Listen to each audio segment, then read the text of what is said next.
Assalamualaikum warahmatullahi wabarakatuh. Perkenalkan, nama saya Karina Rustiadi, peserta Latsar CPNS golongan 2 gelombang 3 tahun 2021. Di video ini saya akan menjelaskan tentang materi manajemen ASN, pelayanan publik, dan WOG atau Whole of Government. Manajemen ASN adalah pengelola ASN untuk menghasilkan pegawai ASN yang profesional, memiliki nilai dasar, etika profesi, bebas dari intervensi politik, bersih dari praktik korupsi, kolusi, dan nepotisme. Manajemen ASN terdiri dari 4 poin, yaitu yang pertama kedudukan, peran, hak dan kewajiban, dan yang terakhir kode etik ASN. Kedudukan ASN ialah pegawai ASN yang berkedudukan sebagai unsur aparatur negara yang menjalankan kebijakan yang ditetapkan oleh pimpinan instansi pemerintah serta harus bebas dari pengaruh dan intervensi semua golongan dan partai politik. Dan yang kedua adalah peran ASN. Peran ASN yaitu perencana, pelaksana, dan pengawas penyelenggaraan tugas umum, pemerintahan, dan pembangunan nasional melalui pelaksanaan kebijakan dan pelayanan publik yang profesional, bebas dari intervensi politik, serta bersih dari praktik korupsi, kolusi, dan nepotisme. Tugas ASN yaitu yang pertama melaksanakan kebijakan yang dibuat oleh pejabat pembina kepegawaian sesuai dengan ketentuan peraturan perundang-undangan. Yang kedua, memberikan pelayanan publik yang profesional dan berkualitas. Yang ketiga, mempererat persatuan dan kesatuan negara kesatuan Republik Indonesia. Berdasarkan jenisnya, pegawai ASN terdiri atas yang pertama PNS atau pegawai negeri sipil, yang kedua pegawai pemerintah dengan perjanjian kerja atau P3K. Jadi ini adalah beberapa hak yang didapatkan oleh PNS. Yang pertama, gaji, tunjangan, dan fasilitas. Cuti, jaminan pensiun dan jaminan hari tua, perlindungan dan pengembangan kompetensi. Dan berikut ini adalah hak-hak yang didapatkan oleh P3K. Yang pertama, gaji dan tunjangan. Kedua, cuti. Lalu perlindungan dan pengembangan kompetensi. Kewajiban pegawai ASN, yaitu setia dan taat pada Pancasila, UUD 1945, NKRI, dan pemerintah yang sah. 2. Menjaga persatuan dan kesatuan bangsa. 3. Melaksanakan kebijakan yang dirumuskan pejabat pemerintah yang berwenang. 4. Menaati ketentuan peraturan perundang-undangan. Lalu melaksanakan tugas kedinasan dengan penuh pengabdian, kejujuran, kesadaran, dan tanggung jawab. Menunjukkan integritas dan keteladanan dalam sikap perilaku, ucapan, dan tindakan kepada setiap orang, baik di dalam maupun di luar kedinasan. Menyimpan rahasia jabatan dan hanya dapat mengemukakan rahasia jabatan sesuai dengan ketentuan peraturan perundang-undangan dan bersedia ditempatkan di seluruh wilayah NKRI. Berikut ini adalah kode etik sebagai ASN. Yang pertama, sebagai pedoman, panduan birokrasi publik atau aparatur sipil negara dalam menjalankan tugas dan kewenangan agar tindakannya dinilai baik. Kedua, sebagai standar penilaian sifat, perilaku, dan tindakan birokrasi publik atau ASN dalam menjalankan tugas dan kewenangannya.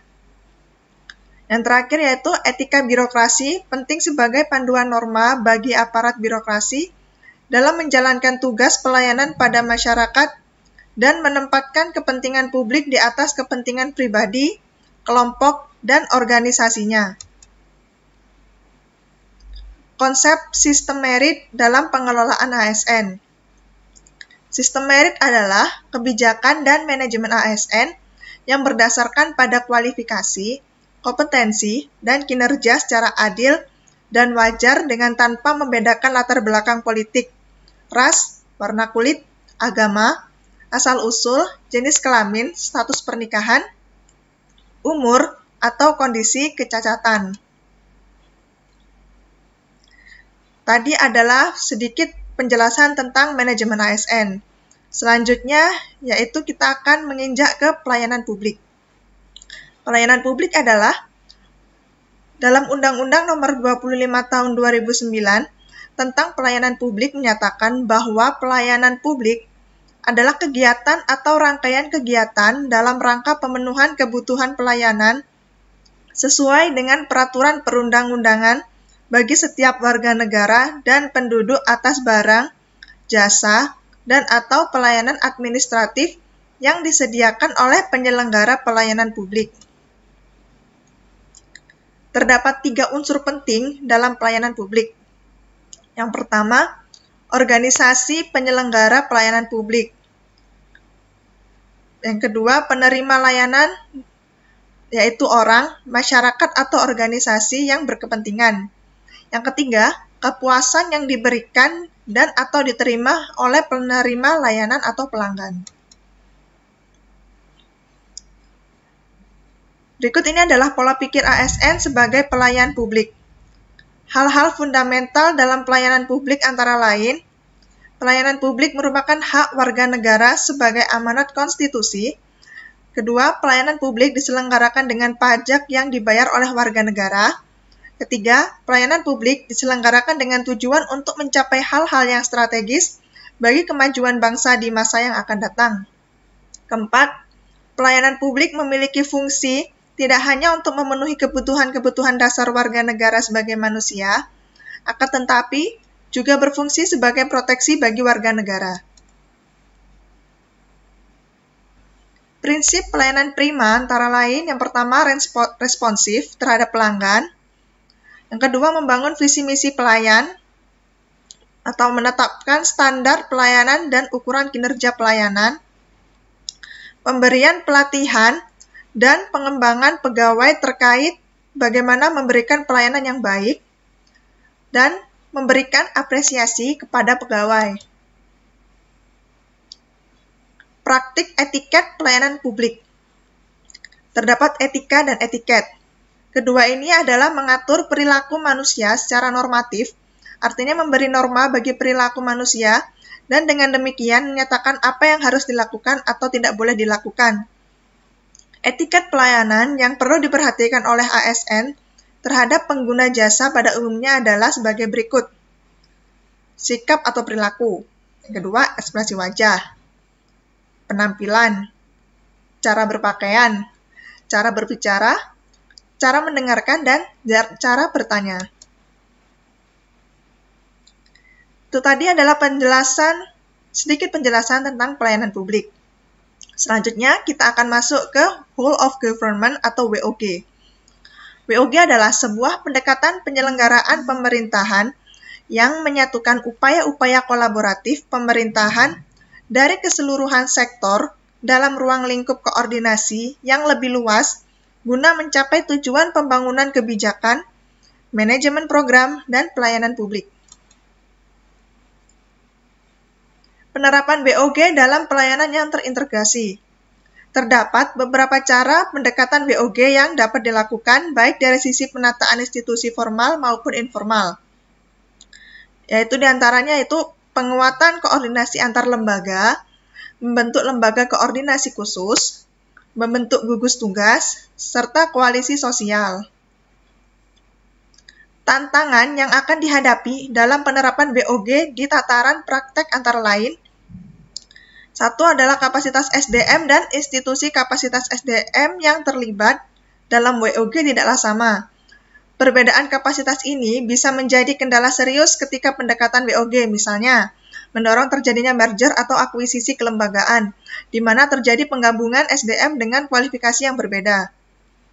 Kedua, nilai dan budaya organisasi seperti halnya kapasitas SDM dan institusi, nilai dan budaya organisasi pun menjadi kendala manakala terjadi upaya kolaborasi sampai dengan penyatuan kelembagaan. Yang ketiga, kepemimpinan menjadi salah satu kunci penting dalam pelaksanaan WOG.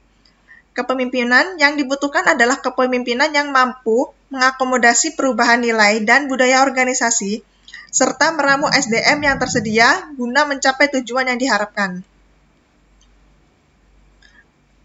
Praktek WOG dalam pelayanan publik. Yang pertama, pelayanan yang bersifat administratif. Pelayanan publik yang menghasilkan berbagai produk dokumen resmi yang dibutuhkan warga masyarakat. Kedua, pelayanan jasa. Outputnya adalah seperti pendidikan, kesehatan, ketenagakerjaan, perhubungan, dan lain-lain. Pelayanan barang yang outputnya yaitu misalnya jalan, perumahan, jaringan telepon, listrik, air bersih, dan lain-lain. Dan yang terakhir adalah pelayanan regulatif atau pelayanan melalui penegakan hukum dan peraturan perundang-undangan maupun kebijakan publik yang mengatur sendi-sendi kehidupan masyarakat. Terdapat 5 macam pola pelayanan, yaitu pola pelayanan teknik fungsional, kedua pola pelayanan satu atap, yang ketiga pola pelayanan satu pintu, yang keempat pola pelayanan terpusat, dan yang terakhir pola pelayanan elektronik. Jadi, intinya adalah WOG ini adalah outputnya itu seperti mall pelayanan satu atap. Jadi, warga bisa mengurus dokumen-dokumen penting hanya di satu tempat dan itu saling terintegrasi dengan instansi terkait atau yang lainnya. Jadi akan memberikan pelayanan yang cepat dan masyarakat akan merasa lebih nyaman dengan pelayanan publik seperti itu. Asas-asas terkait dengan implementasi WOG. Berdasarkan UU Nomor 28 Tahun 1999 tentang penyelenggara negara yang bersih dan bebas dari korupsi, kolusi, dan nepotisme, telah ditetapkan asas-asas umum penyelenggaraan negara yang harus menjadi acuan dalam penyelenggaraan negara dan pemerintahan negara oleh aparatur negara. Berikut ini adalah asas-asasnya, yaitu asas kepastian hukum, asas kepentingan umum, asas akuntabilitas, asas proporsionalitas, asas profesionalitas, asas keterbukaan, asas efisiensi, dan asas efektivitas. Sekian learning journal saya. Bila ada salah kata mohon dimaafkan. Terima kasih.